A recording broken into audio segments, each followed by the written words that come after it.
अगर आप रिजेक्ट हो जाओ कहीं से तो उसको कैसे हैंडल करना, ठीक। थोड़ा सा मोटिवेशन देता हूँ तुम लोगों को। तो अब ऐसे अगर बैठ के मैं सोचने लगता कल कि अरे यार अब क्या होगा, shit. Hello everyone, so I am Ashutosh. तो अभी क्या हुआ ना कि पिछली वीडियो में मैं थोड़ा इमोशंस में ज़्यादा था, ठीक। तो आई गेस कि मुझे एक और वीडियो इसलिए लगा कि एक और वीडियो बनानी चाहिए इस बारे में कि अगर आप रिजेक्ट हो जाओ कहीं से तो उसको कैसे हैंडल करना, ठीक। तो वैसे तो बहुत गंदा तरीका था मेरा कि आया सामने और जो मन में वो बक दिया, ठीक। पर सही भी था कहीं ना कहीं कि जो मतलब मेरा मेन ये वीडियोस डालने का मोटिव था कि जो चीज़ मैं फील करूँगा वही चीज़ आप लोगों को बताऊँगा। तो उस कंडीशन में तो बहुत सही थी वीडियो, ठीक। बट उस पर नहीं जाते हैं, आते हैं अपने वीडियो पे। तो hello everyone, my name is Ashutosh Sharan Srivastava. I am pursuing BTech from electronics and communication, ठीक। तो काफ़ी बड़ी चीज़ है, ठीक। तो अब देखो, मेरा आज का प्लान यही है कि तुम लोगों को ये बताने का कि क्या क्या हुआ था मेरे साथ, क्यों मैं इतना दुखी था और अब क्यों इतना खुश हूँ, दोनों चीज़, ठीक। तो पहली चीज़, मैं दुखी इसलिए था क्योंकि मेरा एक्सपेक्टेशंस थे यहाँ पे। मुझे था कि हाँ मैं आईआईटी जाऊँगा और वहाँ जाते वहाँ पे इंक्यूबेशन सेल और जो भी मतलब अलग स्टार्टअप हैं उनसे हमारा कोलैब हो जाएगा 2 मिनट में, डॉक्यूमेंट साइन होंगे, हमारा प्रोटोटाइप दिखाऊंगा, पिच करूंगा, वो कहेंगे हाँ हाँ सही है, लो फंडिंग, 2-3 करोड़ की फंडिंग मिलेगी और मैं सीधे तुरंत बैंगलोर गया। सब मतलब ऐसे था। पर जैसे आपका जो भी वो रहता है एक उसका प्रूफ ऑफ वो होना चाहिए कि आप जो भी बना रहे हो वो क्या सही है यूज के लिए या नहीं। उस बारे में मैंने कुछ नहीं सोचा था, पहली कमी मेरी।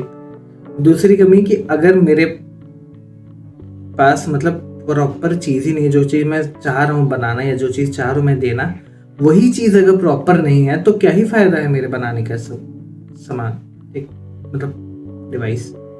तो जो मिनिमम एक्यूरेसी एटलीस्ट वो तो मैं अपने इस बेसिक लेवल पे गेन कर लूँ, वो चीज़ नहीं थी।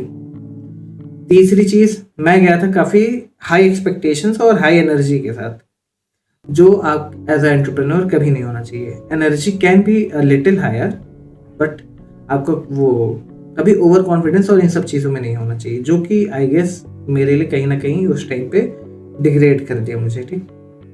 तो आई गेस कि अभी स्टार्टअप वाला जो साइड है मेरे प्रोजेक्ट का, उसको हम लोग अभी वहां पे पॉज कर देते, ठीक।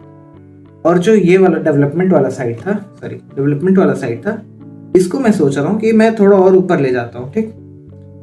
तो होगा क्या, स्टार्टअप वाला साइड तो अपनी जगह ही रहेगा। जब मैं डेवलप और अच्छा ज़्यादा कर लूँगा तो मैं और ज़्यादा उसके बारे में सीखूंगा और शायद हो सकता है कि मैं स्टार्टअप वाला जो फेज यहाँ पे है वो भी अपने आप धीरे धीरे ऊपर जाने लगे जैसे जैसे मेरी डिवाइस अच्छी होगी। तो बेसिकली आज का यूट्यूब जो वीडियो मैं बना रहा हूँ इसका मेन मोटिव यही है कि मैं जो भी प्रोजेक्ट बना रहा हूँ उसको आप लोगों को बताऊं, पर इतना भी ना बता दूं कि आप लोग रिक्रिएट कर लो। ये कट करना, ठीक। वैसे कोई है नहीं उधर, वो तो मैं बस ऐसे ही वीडियो के लिए बोल देता हूँ, ठीक। तो हाँ, तो आज मुझे बेसिकली अपने प्रोजेक्ट के बारे में समझाना है, ओके। तो एक कट लेते हैं, पानी वानी पी लो सब लोग और पॉपकॉर्न वगैरह मन करे ले लो। पर पढ़ते समय पॉपकॉर्न कौन खाता है अभी, कहते हैं छोड़ो। तो मुझे 2 मिनट दो, सेटअप कर लो फिर आता हूँ, ठीक। Bye bye. हाँ, तो हेलो। तो मैं तुम लोगों को सबसे पहले अपने प्रोजेक्ट का यूआई बता देता हूँ, ठीक। तो कैसे वर्क करता है, ये जो पीछे छोटा सा लड़का दिख रहा है जो बैकग्राउंड में आ रहा है, ये अभिजीत है, मेरा रूममेट करेंट। तो let's continue what we were showing. तो पाइथन, ठीक। हाँ, तो बेसिकली ये है यूआई जो कि मैंने बनाया है जो डॉक्टर्स होते हैं उनके क्लिनिक्स के लिए, ओके। तो यहाँ पे तुम अपना नाम डाल दो, पेशेंट का एज, वेट, स्लीप कितनी स्लीप, क्योंकि देखो स्लीप बहुत ज़्यादा इंपॉर्टेंट होता है जब भी आप ईईजी के बारे में बात करते हैं, ठीक। फिर आता है कि क्या उसके इश्यूज़ क्या हैं, तो यहाँ पे ये तो पहले से है पड़ा हुआ। अब ये आ गया मेरा मेन डैशबोर्ड, ठीक। तो इसको बड़ा कर लेते हैं। अब देखो यहाँ पे नेम आ गया, ये है मेरा कॉग्निटिव स्टेट। यहाँ पे अभी तो आइडल है क्योंकि कनेक्टेड नहीं है मेरा।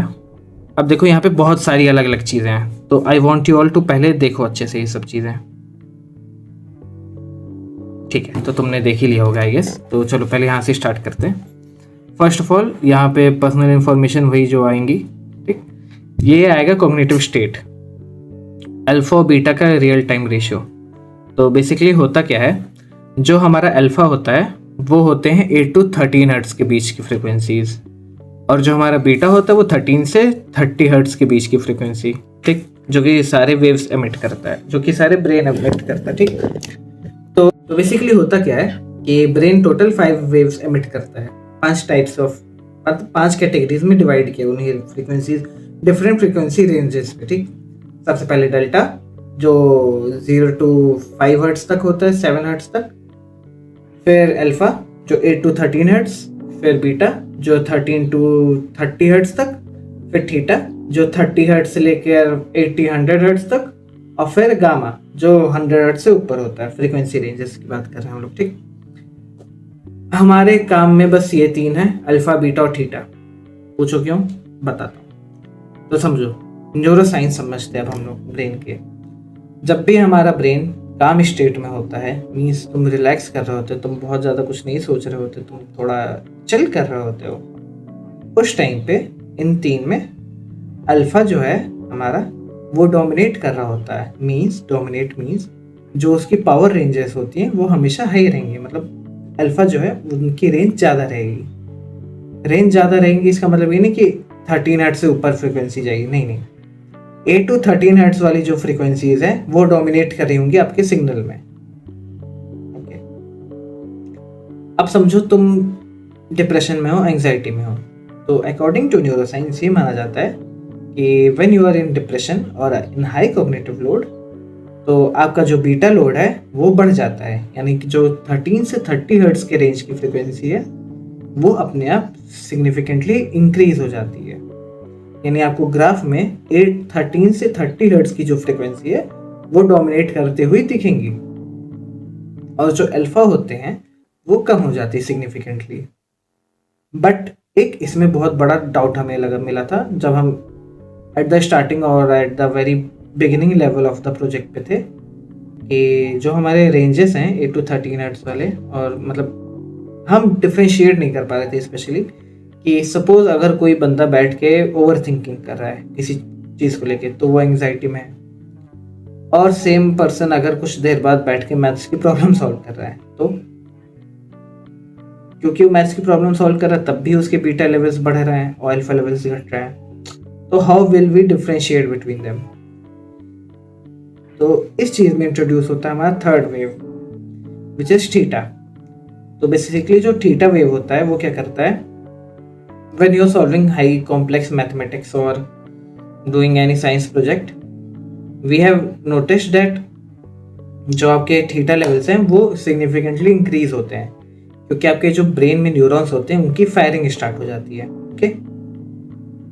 तो हमें बेसिकली क्राइटेरिया मिल गया था उस टाइम पे कि हम कैसे डिफ्रेंशिएट करें अलग अलग ब्रेन के कॉग्निटिव स्टेजेस को, जो हमने बहुत ईजिली कर लिया, ठीक।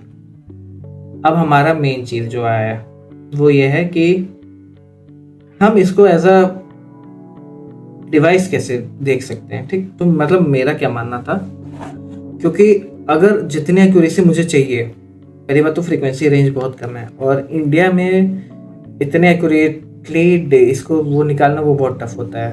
पूछो कैसे, तो मैंने भी तुम्हें बताया ना, थीटा लेवल होता है हमारा 30 हर्ट्ज से लेके 100 हर्ट्ज तक, है ना। तो उसमें नॉइज़ बहुत ज़्यादा आता है। अब नॉइज़ क्यों आता है ये पूछो, तो ये जो लाइट आ रही है मेरे ऊपर, this light is because of AC current which is flowing through the wires, okay. तो वो भी 50 हर्ट्ज में होते हैं, और तो 50 हर्ट्ज पे नॉइज़ बहुत ज़्यादा होता है।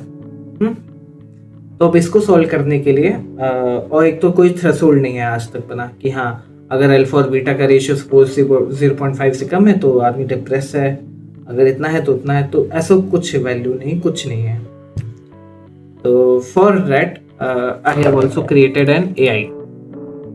तो मतलब एआई मॉडल बनाया मैंने, जो मॉडल यूज़ किया रैंडम फॉरेस्ट, और टोटल वो 9 क्लासेस में है, 9 फीचर्स के साथ आता है। तो मैं उसके बारे में भी दिखाता हूँ तुम्हें लोगों। So coming back to our desktop, मैं तुम लोगों को दिखा दूँ। तो ये है मेरे पूरे कोड के फाइल्स। इसका तुम लोगों को गिटहब लिंक मिल जाएगा अभी बायो में, तो वहाँ से भी you guys can check it out. तो मैं तुम लोगों को दिखाता हूँ। ये मेरी फाइल है, जो कि जो भी मेरे डेटाज आ रहे होते हैं उनको CSV फाइल में बनाने का, क्योंकि हमें एक्चुअल डेटा नहीं मिल रहा है अपने मॉडल को ट्रेन करने के लिए। अभी बस कुछ 3000 डेटा पे ही ये ट्रेंड हुआ है और 70% एक्यूरेसी आई है, तो which is a good I guess, क्योंकि जितने और भी सिंगल चैनल पे डिवाइसेस बने हैं जो कि मेरा है, उनके AI मॉडल्स की भी एक्यूरेसी अराउंड इतनी ही आती है। तो हमारा तो डेटा भी कम है, अगर हम और डेटा देंगे तो और बेटर परफॉर्म करेगा। तो ये है मेरा एक्चुअल AI का कोड। ये इसलिए दिखा दे रहा हूँ कि तुम लोग चीटिंग नहीं करोगे, प्रॉमिस मी, ओके? हाँ, चीटिंग वीटिंग मत करना। और ये सब मतलब ये पूरा मतलब कोड स्ट्रक्चर है। और हाँ, मैंने AI से भी काम करवाया है, तो ये मत समझना कि पूरा खुद से बैठ के किया है गधे की तरह। तो मतलब basics of my project I have discussed, ठीक? मैंने ऐसे बहुत एक्साइटिंग प्रोजेक्ट्स भी बनाए हैं। अगर तुम लोगों को जानना है या उनके बारे में भी एक सेपरेट वीडियो चाहिए तो कमेंट। अगर ये वीडियो अच्छी लग रही हो तो सब्सक्राइब। बट आई गेस इतनी जल्दी क्यों बाय करना, थोड़ा सा मोटिवेशन देता हूँ तुम लोगों को। तो अब ऐसे अगर बैठ के मैं सोचने लगता कल कि अरे यार अब क्या होगा, शिट, अब तो खत्म मेरी जिंदगी, अब आगे क्या होगा, काम चलता है ना। बैठ के सोचना, देखो आई गेस बैठ के आपको किसी भी चीज के लिए, सपोज आपके साथ कुछ हो गया बुरा, ठीक, तो जो इजीएस्ट चीज है जो आप कर सकते हैं वो ये है कि उसके बारे में बैठ के आप दुख मनाओ। This is the most easiest thing that you can do after being in a grieve. तो इजी काम क्यों करें, हम तो इंजीनियर्स हैं, है ना? तो इसलिए मैंने क्या किया, मैंने काम शुरू कर दिया। तो काम किया तो कुछ और भी चीज़ें पता चली हैं। अब ये वीडियो क्योंकि अराउंड ज़्यादा लंबी ना हो, इसलिए मैं सोच रहा हूँ कि इसको भी यहीं पे एंड करेंगे। और अब मैं डेली इस वीडियो बनाऊंगा, ठीक, कि स्टार्टअप कहाँ तक पहुँचा, प्रोजेक्ट कहाँ तक पहुँचा, ये सब डेली अपडेट देने के लिए, ठीक। तो अब आज के लिए इतना ही रखते हैं, नहीं तो तुम लोग बोर हो जाओगे और तुम लोग के पॉपकॉर्न भी खत्म हो गए होंगे। Okay guys, so thank you for listening to me. Bye bye.